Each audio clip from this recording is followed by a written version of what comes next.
Today I'm outdoors again in the Rocky Mountains. We finally have some nice weather, and I'm going to do a quick look at a project in progress. It's my Traditions Kentucky pistol. I was searching for a black powder firearm to build over the winter, and couldn't find one that as a project gun, so I decided just to buy this kit. As far as a high-powered, full power, I'll call it, black powder firearms, this is probably about the cheapest one you can purchase right now. Out the door at a box store or shipping included, you're going to be right around $200 for the kit. The kit, I wanted to give you my impressions on the kit, as I've built several black powder firearms. This is about, I'd say the sixth one I've built. And the kit comes, when you purchase it, I'll lay this out here, kind of a bubble wrap, plastic, hermetically sealed type affair with this kind of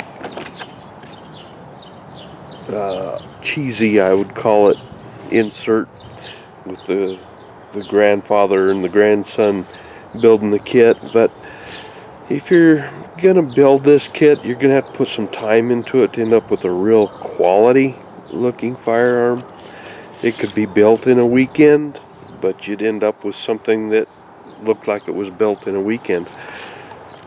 I've got probably 80 hours into this so far, just sanding, getting the lines straight, and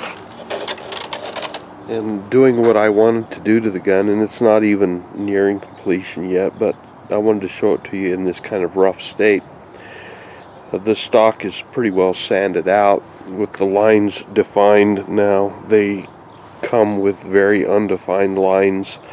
The shape of it I wasn't too pleased with. I've taken almost a 1/4 inch off of the hump in the back here to get it to the shape I want. But it is a fine gun to learn how to build on. You can see I'm working on the bluing, or rather browning of the barrel. It's going to have a brown barrel. It comes in the white, which meant the sights had to be stripped, and they're going to be brown also. I've already started that process on the sights. It's a very complete kit, but you're going to have to do a lot to it. One of the things you can see right at the bat, I've got a side lock plate. It comes with these washers, which I've never really had any affinity for. I don't care for them at all.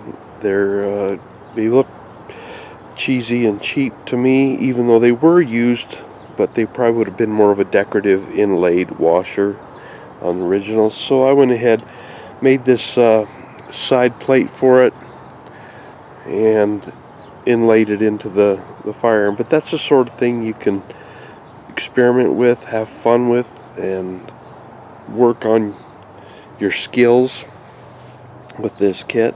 I'll probably I'm considering doing some inlaying of other types on the firearm. There's quite a bit of fitment that had to take place on the barrel, getting the depth correct, getting the lock to fit with the barrel.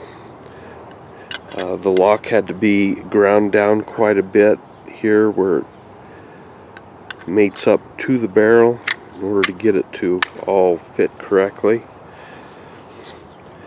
The alignment on the nipple on mine was absolutely spectacular, so I have no problem with that. The nose cap is quite a bit narrower than the stock, so I elected to go with just a notch in the stock where it narrows down to meet the nose cap, and that is not entirely incorrect. I've seen many originals that have that narrowing of the front piece on the stock rather than thinning about dropped my lock there. Rather than thinning the whole stock down, I elected to just do that and leave the stock full sized. After straightening it, I had to thin it some in order to get it to fit. But we will revisit this gun when I complete it. And as a side note, I used to purchase these guns for, I don't know, $80 maybe, many years ago, and the results were pretty good. Now they were a little bit rougher probably as far as the stock finish and inletting goes. This one does, like I say, does require quite a bit of work. The trigger guard required a lot of work to get it to fit. They recommend you don't bend it into place or you're liable to break it. I was able to bend mine somewhat and got it to fit decently. You can see it's pretty deep because I don't have the trigger in, of course. But once it is in, the trigger is installed, it fits very well now.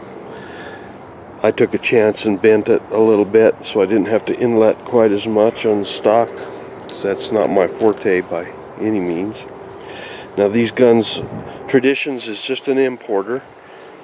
These guns are actually manufactured by the likes of Pedrosali, Uberti, and the Italian manufacturers. You can see the barrel has quite a ways to go on the browning yet. We're doing a natural browning process on it. But it'll come out pretty nice when I'm done. I've browned them before in this manner and it virtually comes out perfect. It just takes some time and patience. So there's what you're looking at with one of these. A lot of work to get a quality firearm, or you can just slap it together and have something fun to shoot that'll function right out of the box. So I would highly recommend one if you've got some time and the spare cash that you wanted to get into a little bit of minor gunsmithing to make them work. So thanks for watching.